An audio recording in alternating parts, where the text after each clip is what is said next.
أعوذ بالله من الشيطان الرجيم بسم الله الرحمن الرحيم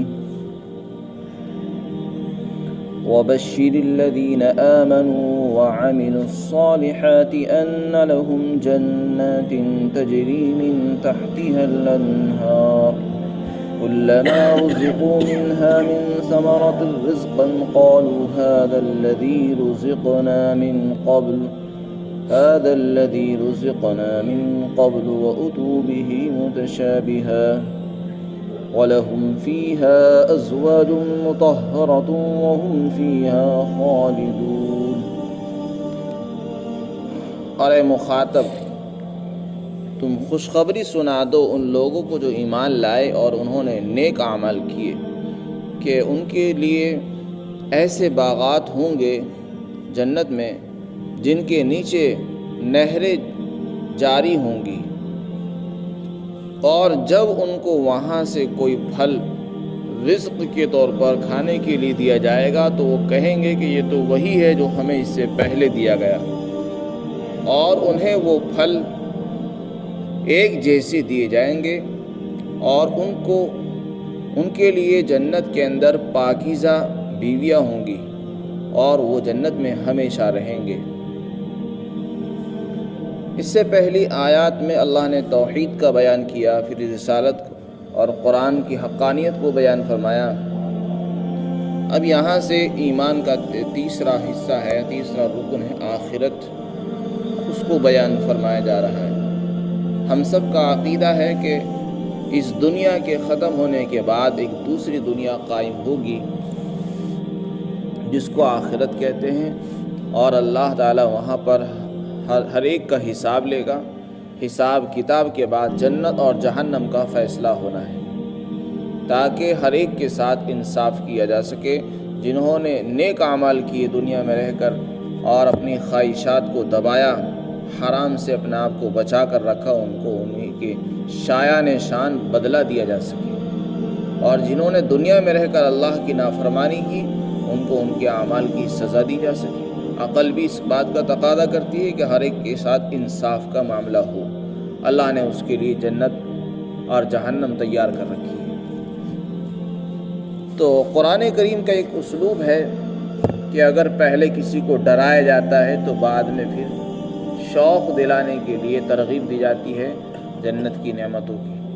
تو اس سے پہلی آیت میں جہنم کا بیان بھی آیا تھا کہ جو لوگ قرآن کا انکار کرتے ہیں اور امام الانبیاء حضرت رسول اکرم صلی اللہ علیہ وسلم کی نبوت کو نہیں مانتے تو ایسے لوگ جہنم سے ڈریں، اور اگر نہیں مانیں گے تو انہیں جہنم میں جانا ہوگا جس کا ایندھن انسان و پتھر ہونے والے ہیں، اور وہ ایسے ہی کافروں کے لیے تیار ہوئی ہے۔ تو پیچھے جہنم کا بیان تھا، اب آگے خوشخبری سنائی گئی ہے ان لوگوں کو جنہوں نے قرآن کو مان کر آپ صلی اللہ علیہ وسلم کی نبوت کو تسلیم کیا ہے اس روئے زمین پر، اور انہوں نے حضرت محمد صلی اللہ علیہ وسلم کو اپنا امام، اپنا قائد اور اپنا پیشوا بنایا، انہی کے پیچھے چلنے کو انہوں نے سعادت سمجھا۔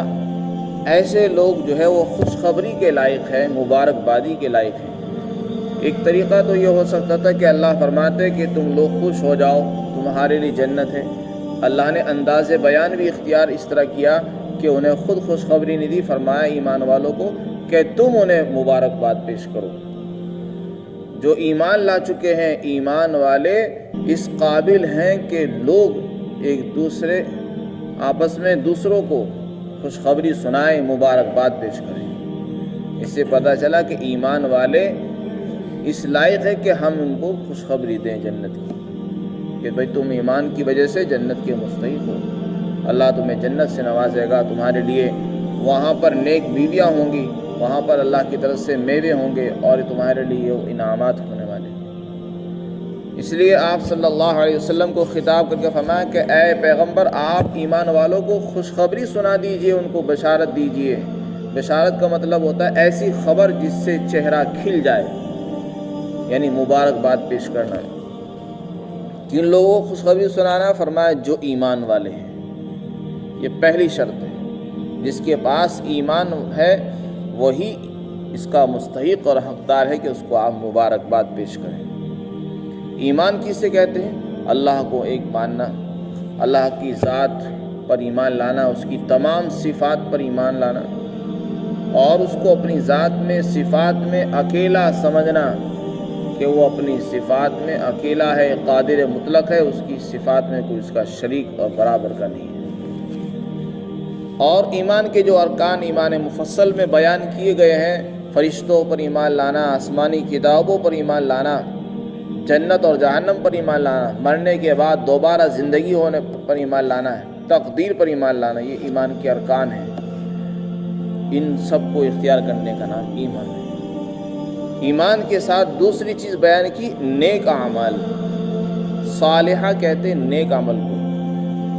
بعض مفسرین نے فرمایا کہ صالح اس عمل کو کہتے ہیں جو ریا سے پاک ہو اور جس میں اخلاص ہو، اللہ کے لیے کیا جائے۔ بعض نے فرمایا کہ عمل صالح اس کو کہیں گے جس میں علم ہو، ریا نہ ہو، اخلاص ہو، نیت ہو اور صبر ہو۔ چار چیزوں کے مجموعے کا نام ہے عمل صالح، یعنی نیک عمل۔ تو ہمیں اپنے عمل کو ریا سے پاک کرنا ہوگا، اخلاص اختیار کرنا ہوگا۔ اگر ہمارے عمل اخلاص سے پاک، ریا سے پاک نہیں ہے، اس میں اخلاص نہیں ہے، تو پھر ہم جنت کی خوشخبری کے مستحق اور حقدار نہیں ہیں۔ جنت کی بشارت کے حقدار اس وقت بنیں گے جب ہمارے عمل میں اخلاص اور ایمان بھی کامل ہو۔ جب یہ دونوں باتیں ہوں گی، اللہ فرماتے ہیں ایسے لوگوں کو آپ خوشخبری سناؤ۔ نبی کو حکم ہے تو نبی کے واسطے سے سارے مسلمانوں کو حکم ہے کہ وہ بھی ایک دوسرے کو خوشخبری سنائیں۔ کس بات کی خوشخبری دینی؟ فرمایا ان کو ایسے باغات کی خوشخبری سنا دو جن کے نیچے نہریں بہہ رہی ہوں گی۔ باغات کا لفظ استعمال کیا، یعنی ایک آدھ باغ نہیں ہوگا، سینکڑوں باغات ہوں گے جن کی تعداد اللہ ہی جانتا ہے۔ حضرات مفسرین نے فرمایا کہ بعض احادیث سے پتہ چلتا ہے کہ جنت کے 100 درجے ہیں، اور ہر درجے میں زمین اور آسمان کے درمیان جتنا فاصلہ ہے اتنا فاصلہ ہے۔ اسی میں آتا ہے کہ 100 برس کے برابر فاصلہ ہے۔ پھر جنت میں جو باغات ہیں، باغ کہتے ہیں جہاں پر پھل ہوں، سائے دار درخت ہوں جو ان سب کو گھیر لیں۔ فرمایا وہاں پر نہریں بھی ہوں گی۔ پانی کی اگر نہریں باغ کے اندر بہہ رہی ہوں، مکانات کے سامنے سے بہتی ہوں، تو وہ بھی ایک تفریح کا منظر ہوتا ہے اور ایک وہ خوشنما ہوتا ہے جو باغ کو خوبصورت بنا دیتا ہے۔ تو جنتی لوگوں کی تفریح کا اللہ نے یہ سامان بھی کیا ہے کہ نہروں کے اندر سے، جنت کے اندر سے نہریں بھی جاری ہوں گی، جس سے وہاں کے درختوں کو بھی پانی ملے گا اور وہاں کے باغات بھی خوبصورت معلوم ہوں گے۔ آگے اللہ تعالیٰ نے فرمایا کلما رزقوا منہا من ثمرۃ الرزق، کہ جب بھی ان کو وہاں سے کوئی پھل کھانے کو دیا جائے گا تو وہ جنتی لوگ یہ کہیں گے کہ یہ تو وہی ہے جو ہمیں اس سے پہلے دیا گیا تھا۔ اس جملے کا کیا مطلب؟ اس جملے کا ایک مطلب تو یہ ہے کہ جنتی لوگوں کو وقفے وقفے سے پھل اور میوے پیش کیے جائیں گے۔ چنانچہ ان کو پھل دیے گئے، میوے پیش کیے گئے، اس کے بعد کچھ دیر کے بعد دوبارہ سے پیش کیے جائیں گے، پھر تیسری مرتبہ پیش کیے جائیں گے، یعنی وقفے وقفے سے ان کو یہ میوے پیش کیے جاتے رہیں گے۔ جب وہ دوسری مرتبہ ان میووں کو دیکھیں گے تو کہیں گے کہ یہ تو ہم نے ابھی کھائے تھے، یہ تو وہی پھل ہیں جو ہم نے ابھی کھائے ہیں، یعنی کچھ اور ہونا چاہیے۔ یہ انسانی طبیعت ہے کہ جب ایک چیز کو کھا لیتا ہے، استعمال کرتا ہے، تو اس سے اس کی طبیعت ہٹ جاتی ہے، وہ چاہتا ہے کوئی نئی چیز ہونی چاہیے۔ اب یہ کہنے کا کیا مطلب ہے کہ یہ تو وہی ہے جو پہلے ملے؟ اس کا مطلب یہ ہے کہ ان کو چونکہ اسی جیسے پھل پہلے دیے جا چکے ہوں گے، اب دوبارہ بھی جب ان کو دی جائے گا تو ان کی شکل بھی اسی جیسی ہوگی، شکل میں صورت میں تو ایک جیسے ہوں گے۔ حضرات مفسرین فرماتے ہیں کہ شکل تو ایک جیسی ہوگی بعد والوں کی، لیکن ان کا ذائقہ اور ان کا مزہ دوسرا ہوگا۔ پہلے جو پھل دیے گئے تھے ان کا مزہ کچھ اور تھا، اب جو پھل دیے جا رہے ہیں ان کا ذائقہ بالکل الگ و بدلا ہوا۔ ہر مرتبہ اسی طرح جو پھل ملیں گے شکل میں ایک جیسے ہوں گے، لیکن رنگ اور ذائقہ ان کا بدلا ہوگا۔ یہ جنتی نعمتوں کی اور پھلوں کی خصوصیات ہوگی۔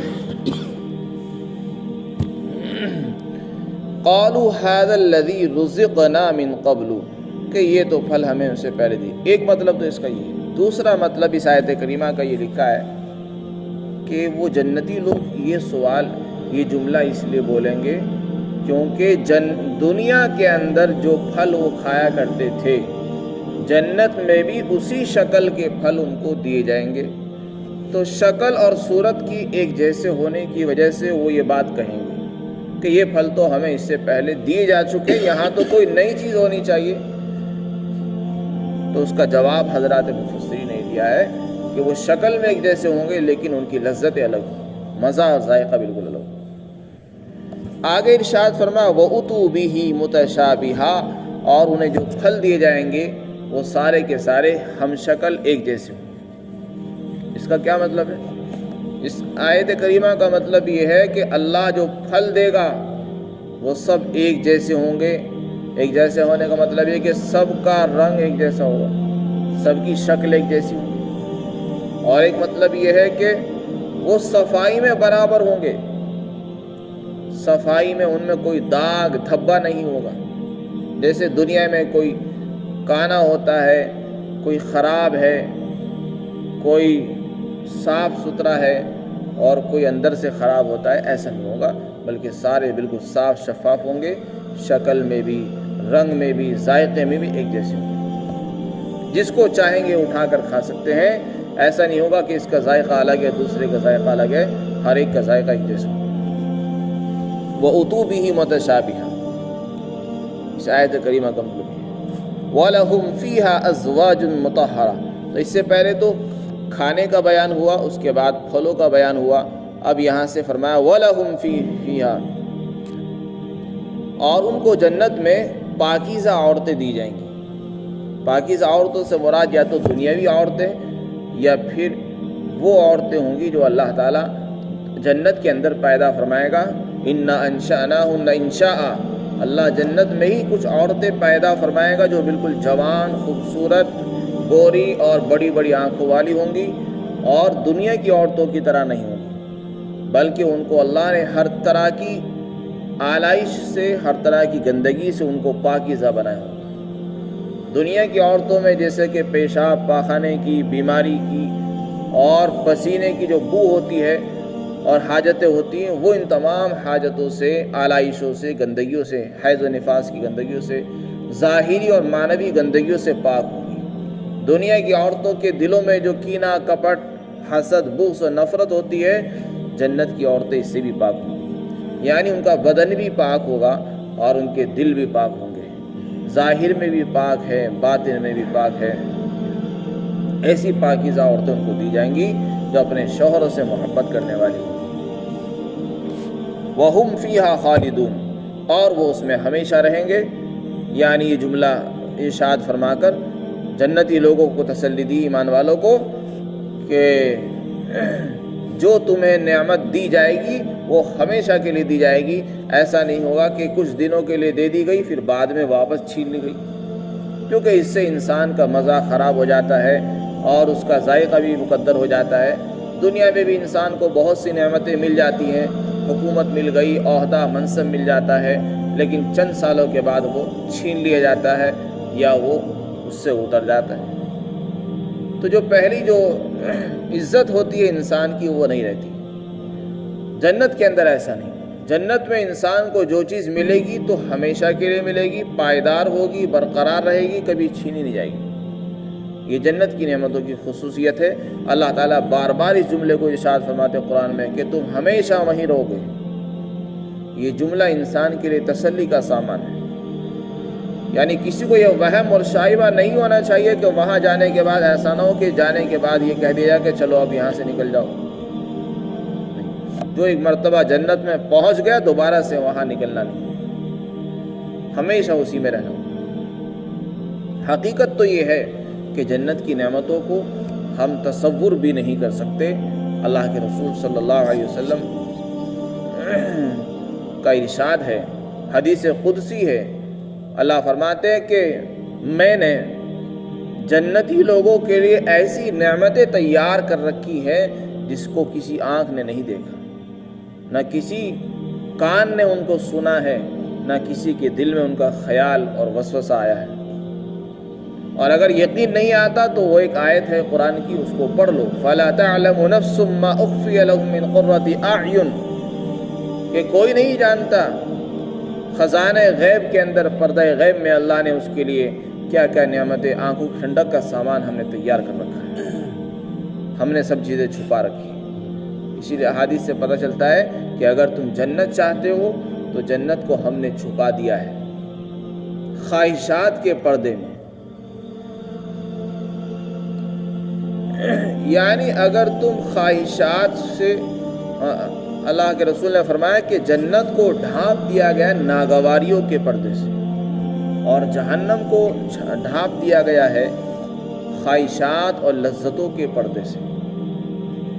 یعنی اگر کوئی انسان جنت میں جانا چاہتا ہے تو اسے چاہیے کہ جو ناگواریاں دنیا میں پیش آ رہی ہیں ان کو خندہ پیشانی کے ساتھ، خوش دلی کے ساتھ برداشت کرے، صبر کرے اور اللہ سے ثواب کی امید رکھے، انشاءاللہ اس کو ضرور جنت ملے گی۔ دنیا میں ایسے لوگوں کو مشکلات کا سامنا کرنا ہوتا ہے جو ہمیشہ کے لیے کامیاب ہونے والے ہیں۔ یہ دنیا چونکہ تکلیفوں کی جگہ ہے، مصائب کی جگہ ہے، یہاں کی مصیبتیں ہمیشہ کی نہیں ہیں، پائیدار نہیں ہیں۔ اس لیے ان مصیبتوں کو یہ سوچ کر کہ اگر آج مصیبت ہے تو کل آسانی بھی ہوگی، ان کو برداشت کرنا چاہیے۔ انشاءاللہ آج کے بعد پھر دوبارہ ہمیشہ کے لیے آپ کو راحت ملنے والی ہے۔ تو اللہ کے رسول نے فرمایا کہ جنت کی نعمتیں ہم نے ناگواریوں سے چھپا رکھی، جو ناگواریوں کے راستے سے آئے گا اس کو جنت ملے گی، اور جہنم کو ہم نے خواہشات کے پردے سے چھپا رکھا ہے۔ یعنی جو انسان یہ چاہتا ہے کہ میں دنیا میں ہر خواہش کو پورا کر دوں، یعنی جسمانی خواہشات بھی پورا کر رہا ہے، کھانے پینے کی لذتوں کو بھی حاصل کر رہا ہے، ہر طرح کی گندگیوں میں، شہوات نفسانیہ میں مبتلا ہے، وہ چاہتا ہے کہ ہر خواہش میں پوری کرتا رہوں، اللہ فرماتے تو وہ اپنے لیے جہنم کا راستہ ہموار کرتا ہے۔ اس لیے ضرورت اس بات کی ہے کہ ہم اللہ کے بتائے ہوئے احکامات پر یقین کریں۔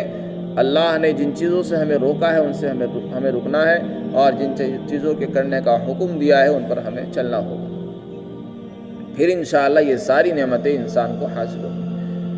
حضرت قاضی ثناء اللہ پانی پتی رحمۃ اللہ علیہ فرماتے ہیں کہ اللہ نے انہی نعمتوں کا ذکر کیا جو انسان عام طور سے چاہتا ہے، ورنہ جنت میں تو بے شمار نعمتیں ہیں، پورا بازار ہے وہاں نعمتوں کا۔ عام طور سے انسان کی جو خواہشیں ہوتی ہیں وہ کھانے پینے اور گھومنے پھرنے اور بیویوں سے متعلق ہوتی ہے، اللہ نے انہی کو ذکر فرمایا۔ مثلا باغات کا ذکر کیا ہے، کھانے پینوں کے اندر، کھانے پینے میں پھل اور میووں کا تذکرہ آیا، اور اسی طرح بیویوں کا تذکرہ آیا۔ یہ انسان کے لیے دنیا میں راحت اور آرام سکون کا ذریعہ ہوتی ہے، انسان کی زندگی اچھی گزر جاتی ہے۔ اللہ فرماتے ہیں کہ یہ ان چیزوں کے چکر میں دنیا میں اپنی لذتوں کو برباد نہ کرو، اللہ کو ناراض نہ کرو، انشاءاللہ ہم آپ کو جنت میں یہ چیزیں دیں گے۔ تو جس انسان نے اپنی خواہشات کو دبایا ہوگا، انشاءاللہ اس کو جنت میں جا کر یہ ساری نعمتیں وافر مقدار میں ملیں گی۔ اللہ ہم سب کو عمل